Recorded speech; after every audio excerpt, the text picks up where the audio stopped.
Israel के प्रधानमंत्री Benjamin Netanyahu और इजरायली सेना के बीच दरार बढ़ती जा रही है। अब आईडीएफ के प्रवक्ता ने कहा है कि हमास को पूरी तरह मिटा पाना मुमकिन नहीं है और इजराइल का युद्ध जीतने का असल लक्ष्य हासिल नहीं किया जा सकता। ये जनता की आंखों में धूल झोंकने वाली बात है। इस पर ज्यादा जानकारी दे रही है हमारी सहयोगी कादम्बिनी शर्मा। इजरायली सेना और इजराइल के पीएम बेंजामिन नेतन्याहू के बीच दरार लगातार बढ़ती नजर आ रही है गाजा युद्ध को लेकर। अब इजरायली सेना के प्रवक्ता रियर एडमिरल डैनियल हगारी ने कहा है कि हमास को मिटा देने का इजराइल का युद्ध लक्ष्य असल में हासिल नहीं किया जा सकता। वो एक टेलीविजन चैनल को इंटरव्यू दे रहे थे जिसमें उन्होंने ये कहा कि अगर ऐसा कोई दावा करता है तो वो जनता की आंखों में धूल झोंकना होगा। हमास असल में एक आइडिया है और वहां के लोगों के दिल में है। जिसे भी लगता है कि वो हमास को मिटा सकता है वो गलत है। इजरायली सरकार अगर विकल्प नहीं ढूंढ पाती है तो हम यानी कि इजरायली सेना जो है वो गाजा में ही रहेगी। ये सब कुछ वहां पर सेना के प्रवक्ता ने कहा। लेकिन इसका फौरन जवाब भी नेतन्याहू के कार्यालय से आया। उन्होंने जो जवाब दिया वो ये था कि सिक्योरिटी कैबिनेट ने युद्ध का एक लक्ष्य जो है वो हमास को मिटाना भी रखा है और इजराइल की सेना जो है वो इसके लिए प्रतिबद्ध है।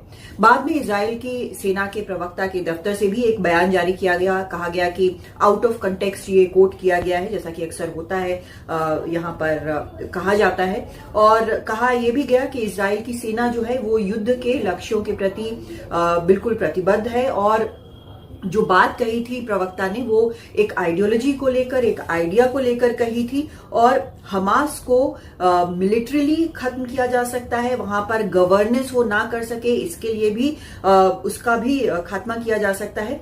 और ये जो बयान है वो कहीं ना कहीं बाद में एक डैमेज कंट्रोल की तरह दिखा, लेकिन दरार जो है वो साफ तौर पर नजर आई। खुद इजराइल के रक्षा मंत्री योव गैलेंट ने युद्ध के बाद गाजा में कैसे शासन हो इसका जो विकल्प है उसको देखने की बात बेंजामिन नेतन्याहू से कही थी और बार बार कहा है कि अगर ऐसा नहीं हो पाता है, वहां विकल्प नहीं ढूंढा जाता है तो सेना की जो सैन्य जीत है वो बेकार हो जाएगी। वहां पर इजरायली सेना को रखना, वहां पर शासन करना ये एक सही विकल्प नहीं है। कुछ रिपोर्ट्स ऐसी भी वहां पर आई हैं जिसके मुताबिक इजरायली सेना प्रमुख हर्जी हालेवी और शिन बेट जो कि इजराइल की आंतरिक खुफिया एजेंसी है, इन दोनों ने रणनीतिक योजना को लेकर, गाजा के लिए रणनीतिक योजना को लेकर नेतन्याहू से बात की और काफी डिफरेंस ऑफ ओपिनियन यहां पर हुआ, ऐसी खबरें हैं। पोस्ट वॉर प्लान यानी कि गाजा युद्ध खत्म होने के बाद क्या प्लान है, ये नहीं होने के विरोध में national unity leader Benny Gantz ने पिछले हफ्ते इस्तीफा दे दिया था। एक तरह से ये जो सारी चीजें हो रही हैं उससे ये साफ है कि नेतन्याहू इस युद्ध को लेकर काफी अलग थलग पड़ चुके हैं। सबसे नजदीकी सहयोगी उनका अमेरिका है जो कि बार बार कह रहा है कि युद्ध विराम के लिए वो डील कर ले, लेकिन अभी तक नेतन्याहू जो हैं वो ये कह रहे हैं कि उनके जो इजराइल है उसके मन मुताबिक ये जो डील है उसके प्रोविजन नहीं है। बाकी देश भी लगातार ये कह रहे हैं कि युद्ध विराम होना चाहिए क्योंकि बड़ी संख्या में गाजा में सिविलियंस की जान जा रही है। युद्ध विराम की बात लगातार कही जा रही है, लेकिन युद्ध खत्म होने के बाद गाजा के शासन को लेकर लगता नहीं कि नेतन्याहू के पास कोई पुख्ता योजना है। उधर घर के अंदर जो हॉस्टेजेस हैं उनके परिवार वाले लगातार विरोध कर रहे हैं, कई कई दिन तक विरोध चलते हैं, सड़कों पे खड़े होकर विरोध कर रहे हैं, वहां की संसद के आगे खड़े होकर विरोध कर रहे हैं।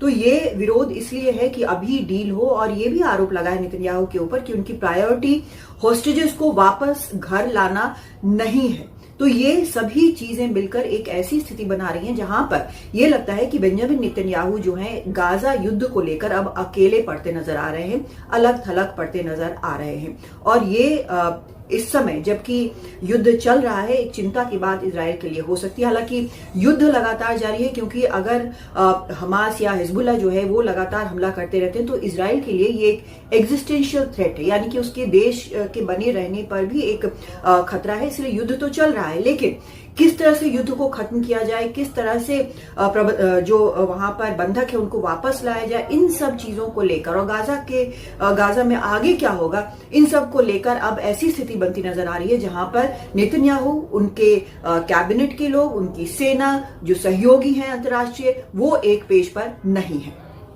दिल्ली से कादम्बिनी शर्मा, एनडीटीवी इंडिया।